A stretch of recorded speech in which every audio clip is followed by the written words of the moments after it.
જય સિયારામ। જાણું છું સમયનો બહુ અભાવ છે, સમય બહુ કિંમતી છે, આપણી જોડે સમય નથી, એટલે ફટાફટ તમને કહી દઈશ પોઈન્ટ ટુ પોઈન્ટ કે આજનો ટૉપિક છે શ્રીમદ ભગવદ્ ગીતા। ઊભા રહો 1 મિનિટ ઊભા રહો, ટૉપિક સાંભળીને ભાગતા નહીં, મારા કામનું નથી એવું નહીં। 3 મિનિટમાં જો તમને એવું લાગતું હોય કે 3 મિનિટમાં તમે 5,000 10,000 50,000 50 લાખ 1 કરોડ 5 કરોડ કમાઈ લેવાના હો તો અત્યારે જ વિડીયો બંધ કરીને જતા રહો, પણ જો તમને એમ લાગતું હોય કે 3 મિનિટમાં કશું લૂંટાઈ જવાનું નથી, તમે કરોડપતિ નથી થવાના તો સાંભળી શકો છો। આપણે બધા જે અત્યારે સાંભળ્યો છે 99% જેટલા હિન્દુ લોકો છે, હું જાણું છું આપણા બધાના ઘરમાં શ્રીમદ ભગવદ્ ગીતાનું પુસ્તક પડ્યું છે। તમને ખબર છે, મને ખબર છે, આપણે હિન્દુ છીએ, આપણા બધાના ઘરમાં શ્રીમદ ભગવદ્ ગીતાનું પુસ્તક પડ્યું છે, પણ હજી સુધી ધારો કે માની લો તમારી ઉંમર 20 વર્ષની છે, 40 વર્ષની છે, 50 વર્ષની છે, 10 વર્ષની છે, 60 વર્ષની છે, પણ હજી સુધી આપણે ખોલીને વાંચ્યું નથી। કદાચ એકાદ બે વાર કોઈએ વાંચી લીધું હોય, બની શકે છે, પણ એનાથી શું થયું? વિચારો, આટલું મોટું પુસ્તક આપણા ઘરમાં પડ્યું છે, પણ આપણે લોકોએ હજી સુધી એને વાંચ્યું નથી। કેમ નથી વાંચતા? તો આની પાછળ ઘણા બધા કારણો છે, પણ મોટા જે મુખ્ય તર્કો છે ને એ આપણા મગજમાં ઘુસાડી દીધા છે। ક્યાંથી ઘૂસ્યા છે, કોણે ઘુસાડ્યા છે, એ વસ્તુ બહુ જૂની છે, વર્ષો જૂની છે, એમાં આપણે ડીપમાં જવું નથી, પણ જે મુખ્ય તર્કો છે ને જે આપણે આપીએ છીએ આનાથી દૂર ભાગવા માટેના, એ મહત્ત્વના શું છે? પહેલો તર્ક છે ભગવદ્ ગીતા અર્જુનને શ્રી કૃષ્ણ ભગવાને એટલા માટે કીધી હતી કે અર્જુને યુદ્ધ કરવાની ના પાડી હતી। મારે ક્યાં યુદ્ધ કરવું છે? આપણો પહેલો તર્ક શું છે કે મારે ક્યાં યુદ્ધ કરવું છે? તો હું શ્રીમદ ભગવદ્ ગીતા વાંચું, હું તો નાની નોકરી કરું છું, હું તો નાનો તો ધંધો કરું છું, પાનનો ગલ્લો છે, કરિયાણાની દુકાન છે, નાની એમથી તો ધંધો છે, મારે શું કરવા ગીતા વાંચવી છે? મારે ક્યાં યુદ્ધ કરવા જવું છે? આ પહેલો તર્ક છે। બીજો તર્ક શું આપીએ છે જે મોટો છે, મહત્ત્વનો, કે શ્રીમદ ભગવદ્ ગીતામાં યોગની વાતો કરેલી છે, સંન્યાસની વાતો છે। મારે ક્યાં સંન્યાસ લેવો છે? મારા લગ્ન થઈ ગયા છે, બાળકો છે, નાના છે, એમને મોટા કરવાના, ભણાવવાના, ગણાવવાના, એમની જવાબદારી મારી પર છે, મારે સંન્યાસ લેવો નથી, મારે યોગી થવું નથી, તો મારા કામની થોડી છે શ્રીમદ ભગવદ્ ગીતા? હું ગયડો થઈશ ત્યારે વાંચીશ, અત્યારે હું શું લેવા વાંચું? આ એક તર્ક આપણા મગજમાં ઘુસાડી દીધેલો છે। તો અહીંયા હું તમને બધી વસ્તુ ક્લિયર કરવા માગું છું કે હકીકતમાં આપણા મગજમાં જે ઘૂસી ગયા છે અને આપણે ગીતાથી ભાગ્યા છે, એની પાછળનું મોટામાં મોટું રીઝન એ છે કે અર્જુન અને આપણી વચ્ચે આપણે જે મોટી દિવાલ નદી જે ઊભી કરી દીધી છે ને, એના કારણે જ આપણે શ્રીમદ ભગવદ્ ગીતા નથી વાંચતા। તો આજે એ દિવાલ તોડવાની છે, એ દિવાલ જે મોટું અંતર છે ને દૂર કરવાનું છે। આપણે માનીએ છીએ કે અર્જુન તો કોણ હતો? તો કે રાજાના પુત્ર હતા, એના ભાઈ પણ રાજા હતા। હું તો ગરીબ છું યાર, થોડું ગમતું કમાવું છું, ઘણા કહેશે મારે તો ઘરનું ઘર નથી, ભાડાના મકાનમાં રહું છું। હવે અર્જુનની સમસ્યાઓ શું હોય, મારી સમસ્યાઓ શું હોય, ક્યાંય છેડા અડે છે, તો મારા કામમાં છે આ ગીતા આવવાની છે, એટલે અમે નથી વાંચતા। વાત તમારી બરાબર છે, સ્વાભાવિક છે, સરળ છે, સાચી વાત છે ભાઈ। અર્જુન તો રાજાના રાજકુમાર હતા, તમે ક્યાં રાજકુમાર છો? તો તમારે એની વચ્ચે કોઈ સંગત છે નહીં, કોઈ બંનેની વચ્ચે બંધ બેસતું છે નહીં, તો એના સમસ્યાઓ તમારી સમસ્યા તો અલગ જ હોય ને। ગીતામાં તો અર્જુનની સમસ્યાનું સમાધાન આપ્યું છે, તો મારા કામની નથી। આવો આપણો બધાનો તર્ક હોય જ છે, પણ આજે સમજવાનું છે કે દરેક સિક્કાની બે બાજુ એમ છે કે અર્જુન અને આપણી સરખામણી આપણે અત્યાર સુધી સાચી રીતે કરી જ નથી। આજે તમે કરાવું, તમને જો સાંભળો અને સમજવાની કોશિશ કરો। અર્જુનને માતા પિતા હતા, મારે પણ છે, તમારે પણ છે। અર્જુનને પત્ની હતી, અર્જુનને લગ્ન કર્યા હતા, અર્જુનને પુત્રો હતા, આપણે પણ છે, મારે પણ છે, તમારે પણ। અર્જુનને સાસુ સસરા હતા, અર્જુનને કાકા કાકી હતા, મામા માસી હતા, ભાઈઓ હતા, કાકા દાદાના ભાઈઓના છોકરાઓ હતા, મિત્રો હતા, આ બધું આપણે છે કે નહીં? આ અર્જુન છે, અર્જુનની આજુબાજુ જે સંસાર છે, માતા પિતા, ભાઈ બહેન, પુત્ર પત્ની, કાકા મામા માસી, એમના બાળકો, આ સંસાર આપણી આજુબાજુમાં પણ છે કે નહીં? છે ને? શું ફરક છે તો અર્જુનમાં ને આપણામાં? એ સમય ખાલી અલગ હતો, આ સમય અલગ હતો, પણ અર્જુનની જે સમસ્યાઓ છે, અર્જુનનો જે સંસાર છે, એ સંસારમાં આપણા સંસારમાં કોઈ ફરક છે ખરો? 1% ફરક છે ખરો? નથી। પણ આપણે ક્યારે આ વસ્તુ વિચારી જ નહીં, બસ એમને ગીતાને માળિયા ઉપર પડી રહેવા દીધી, મારા કામની નથી, મારે ક્યાં યુદ્ધ કરવું છે? પણ સમજો, શ્રીમદ ભગવદ્ ગીતામાં અર્જુનને જે શ્રી કૃષ્ણ ભગવાને કીધું છે બધું આપણા જ કામનું છે। કેમ કે અર્જુનના જીવનની જે સમસ્યા છે, અર્જુન જે સંસારમાં રહે છે, જે સંબંધોની વચ્ચે ઘેરાયેલો છે, એ જ સંબંધોની વચ્ચે આપણે ઘેરાયેલા છીએ। તો એની સમસ્યા અને આપણી સમસ્યાઓ અલગ નથી, બંનેની સમસ્યાઓ એક જ છે, ખાલી અમુક વાર નામ શબ્દો જુદા હોય, સમય જુદો હોય છે। પણ બધું એકનું એક જ હોય છે, પણ એ વસ્તુ આપણે સમજતા નથી. કારણ સરળ છે. સમજો, અને પહેલાં તો સમજો વસ્તુને અને સ્વીકાર કરો કે ના, અર્જુનના જે સંબંધો હતા એ સંબંધો મારી જોડે પણ છે. અચ્છા, એક નાનું એક્ઝામ્પલ આપું બીજું પણ. અચ્છા, એક સમસ્યા આપણા બધાના જીવનમાં હોય જ છે, દરેકના જીવનમાં છે, ક્રોધ. 99.99% લોકોને ખબર છે કે ક્રોધ આવે છે ત્યારે આપણે કંટ્રોલ રહેતો નથી, ના કરવાનું કરી બેસીએ છીએ, ના બોલવાનું બોલી જઈએ છીએ. વર્ષો જૂના સંબંધો 2 મિનિટમાં ઘડીના છઠ્ઠા ભાગમાં તોડી નાખીએ છીએ. ઘણા 1 મિનિટમાં સંબંધ તોડી નાખ્યો, આજે 2 વર્ષ થઈ ગયા, 5 વર્ષ થઈ ગયા, ઘણાને 10 વર્ષ, 20 વર્ષ થઈ ગયા, 25 વર્ષ, 40 વર્ષથી 2 ભાઈઓ એક નાની વાતમાં કશું બોલી ગયા હતા, આજે હજી સુધી બોલતા નથી, હજી સુધી સમાધાન થયું નથી. 20 વર્ષ થઈ ગયા, 10 વર્ષ થઈ ગયા, 50 વર્ષ થઈ ગયા, વર્ષો વીતી ગયા, મહિનાઓ વીતી ગયા. એક ક્ષણનો ક્રોધ હોય છે ને, ક્રોધ સર્વનાશ કરી નાખે છે આપણા સંબંધોનું, આપણા સંસારનું. હવે તમે વિચાર કરો, ગીતા અને ક્રોધને ક્યાં લેવા દેવા? તો સમજવાની વસ્તુ છે કે ક્રોધનું સમાધાન. હવે આ ક્રોધ આવે છે આપણને બધાને ખબર છે, તમને આવે છે, મને આવે છે, પણ ક્રોધ આવે છે ક્યાંથી એ આપણને ખબર નથી. ક્રોધનું જે મૂળ છે ને, સાચું મૂળ, એ આપણને ખબર નથી. શ્રીમદ ભગવદ્ ગીતામાં સાંભળો, અધ્યાય 2, ગીતાના 18 અધ્યાય છે, એના 700 શ્લોક છે. આપણે બધા શ્લોકનું અહીંયા નથી વિચાર કરવાનો, કે નથી એનું ચિંતન કરવાનું, કે નથી એનું વર્ણન કરવાનું, કેમ કે એટલો સમય છે નહીં તમારી જોડે મારી પાસે, અને મને એટલું આવડતું નથી, બરાબર? તો આપણે ફક્ત અધ્યાય 2 છે, એનો શ્લોક 62મો અને 63મો, એમાં શ્રી કૃષ્ણ ભગવાન ક્રોધ વિશે વાત કરે છે. તમે કહેશો સાલું નવાઈની વાત છે, પહેલી વાર સાંભળ્યું કે ગીતામાં ક્રોધની વાત આવે છે? અમને તો એમ કે ગીતામાં યોગની વાત આવે છે, સંન્યાસની વાત આવે છે, વૈરાગ્યની વાત, એટલે અમે નહોતા. પણ ક્રોધ તમારા જીવનમાં, તમને ક્રોધ ક્યાંથી આવે છે એ 62મા શ્લોકમાં, અધ્યાય 2ના 62, 63મા શ્લોકમાં સમજાવ્યું છે કે ક્રોધ આવે છે ક્યાંથી, અને આવ્યા પછી એનું શું પરિણામ આવે છે. ક્રોધ આવ્યા પછી એનું પરિણામ શું આવે છે, અને ક્યાં સુધી માણસનો સર્વનાશ કરી નાખે છે, એ બધું એમાં સમજાવ્યું છે. પણ એના માટે સમય જોઈએ ને, સમય છે નહીં. ચલો એ શ્લોક તમને કહું. હવે સંસ્કૃત મારું સારું નથી, જેવું થોડું ઘણું આવડે એવું બોલું છું. તમે ગીતા ખોલીને જોઈ શકો છો, એમાં સાચો અર્થ ને બધું એમાં લખેલું જ છે. ધ્યાયતો વિષયાન પુષ સંગસ્તે સુપજાયતે, સંગત જાયતી કામા, કામા ક્રોધ અભિજાયતે, ક્રોધા દ્રવતી સમોહ, સમોહ સ્મૃતિ વિભ્રમ, સ્મૃતિ ભ્રસાદ બુદ્ધિનાશો, બુદ્ધિનાશ પ્રણશ્યતિ. આ 62મો 63મો શું શરૂઆતમાં શું કહે છે, આપણે એક શ્લોકને સમજી લઈએ. કે ધ્યાયતે વિષયાન પુષ સંગસ્તે સુપજાયતે, એટલે કે માણસ જ્યારે કોઈ પણ વિષયનું ચિંતન કરે છે ને, ત્યારે એને એમાં રાગ ઉત્પન્ન થાય છે. રાગ ઉત્પન્ન થાય છે, એને એમાં પ્રેમ ભાવ રાગ ઉત્પન્ન થાય છે, ને રાગમાંથી આસક્તિ ઉત્પન્ન થાય છે, આસક્તિમાંથી ઈચ્છા ઉત્પન્ન થાય છે, અને વસ્તુ મેળવવાની ઈચ્છા ઉત્પન્ન થાય છે. અને ઈચ્છા કામના પૂરી ન થતાં કોઈ એને અટકાવે તો શું ઉત્પન્ન થાય છે? ક્રોધ ઉત્પન્ન થાય છે. આ ક્રોધ ઉત્પન્ન થયા પછી શું થાય છે? તો કે બીજા શ્લોકમાં કહે છે, ક્રોધા ભ્રવતી સમોહ. ક્રોધ ઉત્પન્ન થવાથી સમોહ, માણસનો મૂઢ ભાવ ઉત્પન્ન થાય છે, અને મૂઢ ભાવ થવાથી શું થાય છે? કે સ્મૃતિ ભ્રસાદ. ક્રોધા ભ્રવતી સમોહ, સમોહ સ્મૃતિ ભ્રસાદ. એટલે સમોહ શું કરે છે? કે સ્મૃતિની નાશ કરે છે. જે સ્મૃતિ કોને કહેવાય? તો કે આપણે જે શાસ્ત્રોની વાતો સાંભળીએ, સારા નરસાનો જે આપણા મગજમાં વિચાર છે, યાદ છે કે ભાઈ મોટાનું સન્માન કરવું જોઈએ, અમુક ખરાબ શબ્દો ના બોલવા જોઈએ, અમુક ખરાબ કામ ના કરવા જોઈએ. આ જે આપણી સ્મૃતિમાં યાદ શક્તિ છે ને, એનો નાશ થઈ જાય છે. સ્મૃતિનો નાશ થવાથી શું થાય છે? તો કે બુદ્ધિમાં જે વિવેક હોય છે ને, એ વિવેકનો નાશ થાય છે.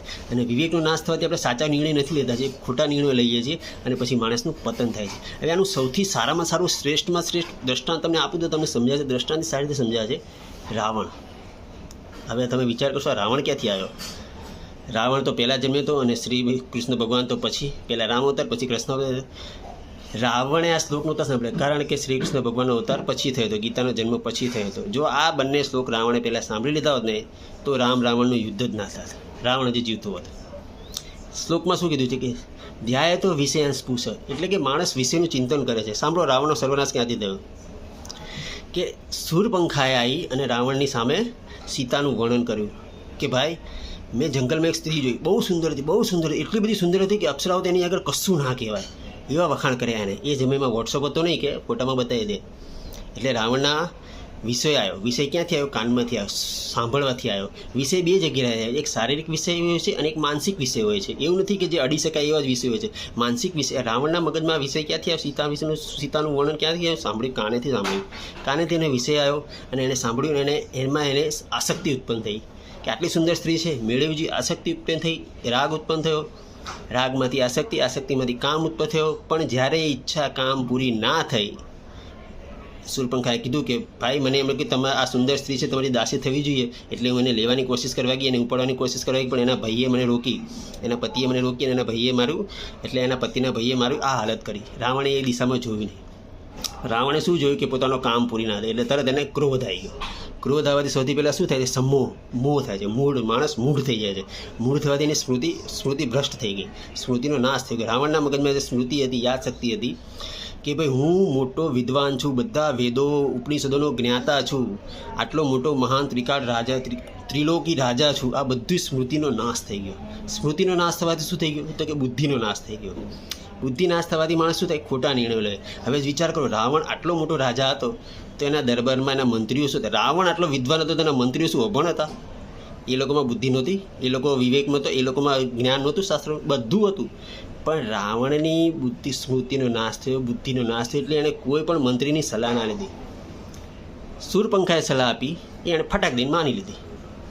આ જ અહીંયા શ્લોક સાબિત કરે છે કે માણસ જ્યારે વિષયોનું ચિંતન કરે છે ત્યારે એમાં રાગ ઉત્પન્ન થાય છે, રાગમાંથી આસક્તિ ઉત્પન્ન થાય છે, આસક્તિમાંથી ઈચ્છા, કામના ઉત્પન્ન થાય છે, કામનામાંથી ક્રોધ ઉત્પન્ન થાય છે, ક્રોધ ઉત્પન્ન થવાથી સમોહ, મોહ, માણસમાં મોહ ઉત્પન્ન થાય છે, અને મોહ ઉત્પન્ન થવાથી માણસ મૂઢ થઈ જાય છે અને એની સ્મૃતિ, યાદશક્તિ, સારા નશાનો ખ્યાલ જતો રહે છે અને પછી એની બુદ્ધિ ભ્રષ્ટ થઈ જાય છે અને માણસ ખોટા નિર્ણયો લે છે અને એનું પતન થાય છે. રાવણે ખોટો નિર્ણય શું લીધો? શૂર્પણખાએ કીધું કે ચલો ભાઈ હું તમને બતાવું છું સુંદર છે, તમે એનું અપહરણ કરી લેતા આવો. આ એનો ખોટો નિર્ણય હતો. જો એણે મંત્રીઓની સલાહ લીધો તો મંત્રીઓ શું સલાહ દે કે જઈને એના ભાઈને મારી નાખો, તમે જાઓ અને એના બંને ભાઈઓ, બે જ ભાઈઓ છે ને, જંગલમાં છે, નાના અમથા રાજકુમાર, એની જોડે યુદ્ધ કરીને એને મારી અને એની પત્નીનું તમારે જે કરવું એ કરો. હવે રાવણ ત્યાં જાય જંગલમાં યુદ્ધ કરે તો શું થાય? ચલો રાવણ મરી ગયો તો એનું આખું કુટુંબ, એનું ખાનદાન બચી જાત ને. આ મંત્રીઓની સલાહ હોત, પણ એને મંત્રીઓની સલાહ લીધી નહીં. અને કોની સલાહ લીધી? શૂર્પણખાની સલાહ લીધી અને સીતાને ઘરે લઈને આવ્યો. અને શું થયું?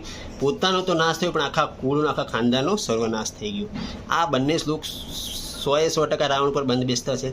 વિચાર કરો, આ શ્લોક રાવણને લાગુ પડે તો આપણને લાગુ નથી પડતા? આપણે કે હું ક્યાં રાવણ જેટલો મહાન, શક્તિશાળી, મહાજ્ઞાની, મહાવિદ્વાન છું? ભાઈ સાંભળો, ત્યાં ટીવીમાં એક જાહેરાત આવે છે, બધા જોઈએ છે, મેકડોનલ્ડના પિઝાની. એક પિઝાની અંદર બિગ પિઝા બનાવે છે, 12, 15, 16 આઈટમનો પિઝા, બધી ફ્લેવરવાળો બનાવે છે. આપણે જોઈએ છે, જોયા, રીલમાં જોઈએ છે, જોયા પછી શું થાય છે? ખાવાની રાગ, આસક્તિ, કામના ઉત્પન્ન થાય છે ખાવાની. હવે માની લો તમે એ પિઝાનો ઓર્ડર દેવા જતા હતા અને કોઈ તમને રોકે તો શું થાય? ક્રોધ ઉત્પન્ન થઈ જાય. તરત આયો ક્રોધ. શ્લોક લાગુ પડે છે અહીંયા. નાની નાની વાતોમાં ડગલે ને પગલે શ્રીમદ ભગવદ્ ગીતા આપણને ઉપયોગી છે જ, ઉપયોગી થાય જ છે. એટલા માટે જ કીધું કે તમે અર્જુનની જોડે સરખી સરખામણી કરો. અર્જુનનો જે સંસાર હતો એ જ સંસાર આપણે છે. અર્જુન જે સંસારની વચ્ચે તો આપણે એ જ સંસારની વચ્ચે છીએ, પણ આપણે સમજતા નથી, આપણે સ્વીકારતા નથી. અને સાચો રસ્તો અહીંયા જાણવા મળે છે. આ તો ખાલી એક શ્લોકનું મેં તમને દ્રષ્ટાંત આપ્યું કે એક શ્લોક આટલો બધો ઉપયોગી છે. ક્રોધ, આપણે ક્રોધ ઉપર કંટ્રોલ કરવા કોશિશ કરીએ છીએ પણ નથી થતો. પણ ક્રોધ ઉપર કંટ્રોલ ક્યાંથી થાય? ક્રોધનું મૂળ તો આપણને ખબર જ નથી ને. આ વિષયોનું ચિંતન કરવાથી જ ક્રોધ ઉત્પન્ન થાય છે. જો તમે કોઈ વિષયનું ચિંતન નહીં કરો તો ક્રોધ ઉત્પન્ન થશે જ નહીં. થઈ ગયો તમારો ઈલાજ, થઈ ગયો ક્રોધનો. ક્રોધની ઉપર કંટ્રોલ મેળવવાનો રસ્તો મળી ગયો. ક્રોધ આવે છે ક્યાંથી? જે વસ્તુ આપણને ખબર છે કે ચલો અહીંયાથી આ દરવાજો છે, આ દરવાજાથી કોઈ વસ્તુ આવે છે, એ દરવાજો બંધ કરી દો, તો એનો ઈલાજ થઈ ગયો. હવે આવા તો 700 શ્લોક છે, તો એમાં બધી સમસ્યાઓ ના આવી જાય, આવી જ જાય ને, પણ આપણે સમય નથી કાઢતા. થોડો સમય કાઢવો જોઈએ, ગીતા વાંચવી જોઈએ. અને એકવાર વાંચવાથી શું થશે? 2 વાર વાંચવાથી શું થશે? 3 વાર વાંચવાથી શું થશે? જ્યાં સુધી પૂરેપૂરી સમજણ આપણે વાંચતા જાઓ. રોજનો અડધો કલાક આપો ને, રોજના 2 શ્લોક, રોજના 2 શ્લોક વાંચ્યા હોત તો વર્ષમાં એકવાર ગીતા વંચાઈ જાય. હવે તમે સમજો અત્યારે 30 વર્ષના થયા છો, હજી સુધી 1 વાર નથી, કદાચ આજથી ચાલુ કરી દો તો તમે વર્ષમાં એકવાર આરામથી ગીતા વાંચી શકો છો. પણ આપણે એ નથી કરતા. કેમ કે આપણા મગજમાં માન્યતા ઘૂસી ગઈ છે કે ગીતા તો કોના માટે છે? તો કે અર્જુનને યુદ્ધ નહોતું કરવું એટલે શ્રી કૃષ્ણ ભગવાને એણે કીધી મારે ક્યાં યુદ્ધ કરવું છે?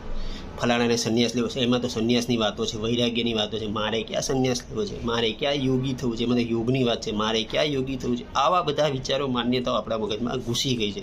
તેને બહાર કાઢો. આપણે જ અર્જુન છે, હું જ અર્જુન છું. કેમ કે અર્જુનને જે સગા સંબંધીઓ, જે રિલેશન હતા એ બધા મારે છે જ ઓલરેડી. પાંડવોનો સેનાપતિ કોણ હતો જાણો છો ને તમે? ધૃષ્ટદ્યુમ્ન. ધૃષ્ટદ્યુમ્ન શું થાય અર્જુનને?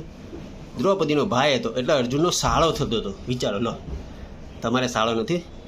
સગો ના હોય, કાકાજી મામાજીનો ભાઈ, એ શું થાય સાળા જ થાય ને, છે જ ને, બધા સંબંધો આપણી જોડે છે, એ જ પરિસ્થિતિમાં આપણે છીએ, બસ શબ્દોનો ફરક છે. શ્રી કૃષ્ણ ભગવાન અહીંયા એને એ જ સમજાવે છે 62-63 શ્લોકની પહેલાં 4 શ્લોકમાં એણે સમજાવ્યું કે માણસ પાસે 2 રસ્તા હોય છે, કાં તો એ મારું ચિંતન કરે અથવા તો એ વિષયનું ચિંતન કરે. એ તું અર્જુન મારું ચિંતન કર, મારી વાતો સાંભળ અને મારે પરાયણ થા તો તારું કલ્યાણ થશે. પણ જો તું મારું કશું નહીં કર, મારું ચિંતન નહીં કર, મારે પરાયણ નહીં થાય, મારું સ્મરણ નહીં કર, તો તું શું કરીશ?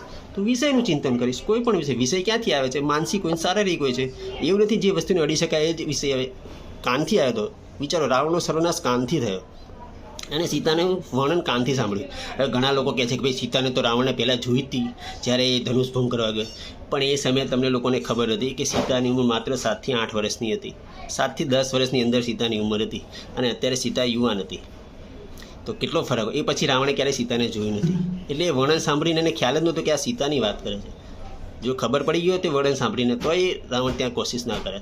પણ આ તો ખાલી દ્રષ્ટાંત છે કે આપણે હવે તો કંઈ બે તો થવાનું હતું ને નસીબમાં હતું, આમ નથી, આ બધી ખાલી વાતો છે. એવું કશું કોઈને નસીબમાં હોતું નથી. અહીંયા શ્રીમદ ભગવદ્ ગીતામાં શ્રી કૃષ્ણ ભગવાન એ જ શીખવાડે છે કે તમે જે કામ અત્યારે કરો છો એનું જ ફળ તમને કાલે મળવાનું છે. બની શકે છે એ ફળ તમને અત્યારે પણ મળી જાય, તાત્કાલિક પણ મળી જાય, આજે પણ મળી જાય અથવા તો કાલે પણ મળે, પણ એ જ મળવાનું છે જે તમે કરો છો. એવું નથી કે કોઈ બીજા કરશે ને તમને મળશે, એવું નથી. અથવા તો એવું પણ નથી કે કોઈ બીજા કરશે ને તમે કરેલું કોઈ બીજા ભોગવશે, ના, તમારે જ ભોગવવાનું છે. આ જ વસ્તુ શાસ્ત્રો શ્લોકમાં સમજાવવામાં છે. ડગલે ને પગલે ગીતા આપણને ઉપયોગી છે, પણ આપણે સમય કાઢીને ક્યારેય વાંચતા જ નથી. તો થોડો સમય કાઢીને આપણે ગીતા વાંચવી જોઈએ. હવે બીજી વસ્તુ, એક બીજું દ્રષ્ટાંત. આ રાવણ તો વર્ષો જૂનું દ્રષ્ટાંત હતું ને એટલે આપણે માનતા નથી. ચલો નવું તાજું દ્રષ્ટાંત આપું મહાત્મા ગાંધીનું. આપણે બધા ગાંધીજીનું નામ જાણ્યું છે, ગાંધીજી વિશે જાણીએ છીએ, પણ 90% પબ્લિક હજી ગાંધીજી વિશે ખોટી જ માન્યતાઓમાં જીવે. શું ખોટી માન્યતા? કે એ તો મુસ્લિમોના જ સગા હતા, મુસ્લિમની જ પક્ષ લેતા હતા, હિન્દુનો પક્ષ લેતા જ નહોતા, એ હિન્દુ હતા જ નહીં. 90% પબ્લિક એવું માને છે. હવે તમને એક દ્રષ્ટાંત આપું, ગાંધીજીનો એક કિસ્સો કહું જીવનનો, કે ગાંધીજી પોતે વૈષ્ણવ હતા, પોતે હિન્દુના ઘરમાં જન્મ્યા હતા, વૈષ્ણવ હતા, આપણે જાણીએ છીએ. પણ એ જ્યાં સુધી ભારતમાં હતા ને ત્યાં સુધી એમને ધર્મ કેવું કે રુચિ કંઈ હતી જ નહીં. પણ જ્યારે ભણી ગણીને પછી નોકરી કરવા માટે આફ્રિકા ગયા અને ત્યાં આફ્રિકા ગયા પછી એમની વાતાવરણ પરિસ્થિતિ બદલાઈ ગઈ કે ત્યાં પોતે એકલા હતા અને એની આજુબાજુમાં જે વાતાવરણ હતું શું હતું? તેની આજુબાજુમાં મુસલમાનો હતા, ક્રિશ્ચનો હતા. એટલે જેટલા પણ લોકોને મળતા ને તો મુસલમાનો હંમેશા કુરાનની વાતો કરે કે અમારું કુરાનમાં તો પૈગંબર સાહેબ અલ્લાહે આવું બધું કીધું છે, મહાન છે, અમારા અલ્લાહ મહાન છે. ક્રિશ્ચનો મળે તો ક્રિશ્ચનો કે અમારા ઈસુ ખ્રિસ્ત ગોડ તો ભગવાન છે, મહાન છે. અને ગાંધીજી વૈષ્ણવ હતા ને એમને તો કશું ખબર નથી ભગવાન વિશે, કેમ કે એમને ક્યારે રસ લીધો નહોતો નાનપણથી. પછી એમને ઈચ્છા થઈ કે સાલું મને તો મારા ધર્મ વિશે ખબર નથી. પછી એમને જાણવાની ઈચ્છા થઈ, પછી એમને શ્રીમદ ભગવદ્ ગીતા ત્યાં વાંચવાનું શરૂ કર્યું અને 2 વાર 3 વાર 4 વાર વાંચી તો તેમ લાગ્યું ઓહો અદ્ભુત ગ્રંથ છે. મારા ઘરમાં આ ગ્રંથ આટલા વર્ષોથી પડ્યો હતો અને મેં હજી સુધી એક પણ વાર વાંચ્યો નહીં. અને એમણે નક્કી કર્યું કે ના ચાલે, આ ગ્રંથના 700 શ્લોક મારે મોઢે કરવા છે. પણ સમયનો અભાવ હતો, પણ એમણે સમય કાઢ્યો. વિચારો એમણે શું સમય કાઢ્યો કે એ વખતે એ વકીલ હતા, કોર્ટમાં જાય એટલે દાઢી કરેલું, એટલે રોજે દાઢી કરતા. ગાંધીજી રોજે, એમની રોજની સી હતી કે રોજે દાઢી કરતા હતા. તો એમણે શું કર્યું કે જે જગ્યાએ દાઢી કરતા હતા ત્યાં દિવાલ ઉપર અરીસો હતો, અરીસાની બાજુમાં રોજ જે સવારે એક ગીતાનો શ્લોક લખીને ચોંટાડી દેતા હતા. એટલે દાઢી કરતાં ગીતાનો એ શ્લોક વાંચશે અને આખો દિવસ એ શ્લોક ઉપર મનન મંથન કરે ને સાંજ સુધીમાં શ્લોક મોઢે. તમને માનો મની આવે, પણ એમણે જાતે લખેલું છે કે ગીતાના 13 અધ્યાયના બધા શ્લોકો એમણે મોઢે કરી દીધા, રોજ એક કરીને 13 અધ્યાય સુધી. પણ પછી જે આંદોલન ભયંકર એટલું વધી ગયું ને કે પછી દાઢી કરવાનો સમય ના મળ્યો અને પછી બધી પરિસ્થિતિ બદલાઈ ગઈ અને પછી આગળની ગીતાએ મોઢે કરી ના શક્યા અને એમને અફસોસ રહી ગયો આખી જીવન કે હું 13 અધ્યાય સુધી પહોંચી પણ આગળનો અધ્યાય મોઢે ના કરી શક્યો. વિચાર કરો, એક માણસ આ રીતે પણ ગીતાના 13 અધ્યાયના શ્લોક મોઢે કરી લીધા. આપણે તો ખાલી વાંચવાની વાત છે, પણ વાંચવાનો સમય છે નહીં આપણી પાસે. અને વાતો શું કરીએ છીએ? હું તો ફલાણી જાત્રા કરી આવું, ફલાણી જાત્રા કરી. અરે પણ ભાઈ, આપણા ઘરમાં સાક્ષાત શ્રીમદ ભગવદ્ ગીતા પડી છે જે શ્રી કૃષ્ણ ભગવાનના મુખેથી નીકળી છે અને એમાં આપણી બધી સમસ્યાનું સમાધાન છે. સૌથી મોટી સમસ્યા અત્યારે જીવનમાં તો ક્રોધ છે. લો, મેં તમને કીધું એ દ્રષ્ટાંત આપ્યું. ડગલે ને પગલે નાની હતું, નાના મોટા બધા ગુસ્સો કરતા જ હોય છે અને સમાધાન તો છે જ નહીં આપણી પાસે. નાની વાતોમાં આપણે તમે ખાલી આજથી તમે ગણજો, આજના દિવસમાં જ્યારે આ સાંભળ્યું એક દિવસમાં તમે ઓછામાં તો 50 વાર ગુસ્સો કરતા હશો. અને 50 વારની જે વાતો હોય છે ને, તમે જેની પર ગુસ્સો તમે કદાચ નોટ કરો તો તમને ખબર પડે કે આ તો એકદમ ફાલતુ વાત ઉપર મેં આજે ગુસ્સો કરી નાખ્યો, જેમાં કોઈ મતલબ જ નહોતો. પણ તો એ કરીએ છીએ આપણે અને અટકતા નથી. તો અટકવું હોય તો સૌથી સારામાં સારો સમય છે ગીતાનું રોજ અધ્યયન ચાલુ કરી દો. બીજો કોઈ માર્ગ છે નહીં. આ પરિસ્થિતિમાં અત્યારે તમને કોઈ મદદ કરી શકે એમ હોય તો શ્રીમદ ભગવત સિવાય, ગીતા સિવાય બીજું કોઈ છે નહીં. આ વાત મગજમાં ઘુસાડી લો. અને એક વાત મગજમાંથી કાઢી નાખો કે અર્જુનને યુદ્ધ કરવાની અર્જુને ના પાડી એટલે ભગવાને શ્રીમદ ગીતાનું એને પારાયણ કરાવ્યું. અથવા તો કૃષ્ણ ભગવાને ગીતા એટલા માટે અર્જુનને કીધી કે એને યુદ્ધ નહોતું કરવું. એ યુદ્ધ કરવા તૈયાર થઈ ગયો તો ગીતાના અરે એવું કશું છે જ નહીં. યુદ્ધ વિશેની કોઈ વાત જ નથી ગીતામાં. ગીતામાં તમને જીવન ઉપયોગી ડગલે પગલે તમારે પત્ની જોડે કેવો વ્યવહાર કરો, પુત્ર જોડે કેવો વ્યવહાર કરો, સંસારમાં આડોશી પાડોશી જોડે કેવો વ્યવહાર કરો, એ બધું શીખવાડે. તમારે ધંધો કરો છે, ધંધામાં પૈસા કમાવા છે, કેટલા પૈસા કમાવા છે, તમને એ પણ ગીતામાં શીખવાડે છે. બધું શીખવાડે. આ જ વસ્તુ શીખવાડે છે કે જીવન જીવતા જ ગીતામાં શીખવાડે છે, પણ આપણે સમય કાઢતા જ નથી. હવે હું આશા રાખું છું કે તમે થોડો સમય કાઢશો. ધન્યવાદ. આટલા સમય સુધી તમે મને સાંભળ્યો અને તમારો બધાનો ખૂબ ખૂબ આભાર. હવે ગીતા ખોલો, ગીતા વાંચો. પહેલી વારમાં નહીં સમજાય, બીજી વારમાં નહીં સમજાય, 10 વાર વાંચો ને તો એ નહીં સમજાય. ઘણા અત્યારના લોકો સમજાવે છે પણ ધીમે ધીમે સમજણ પડશે. જય શ્રી રામ.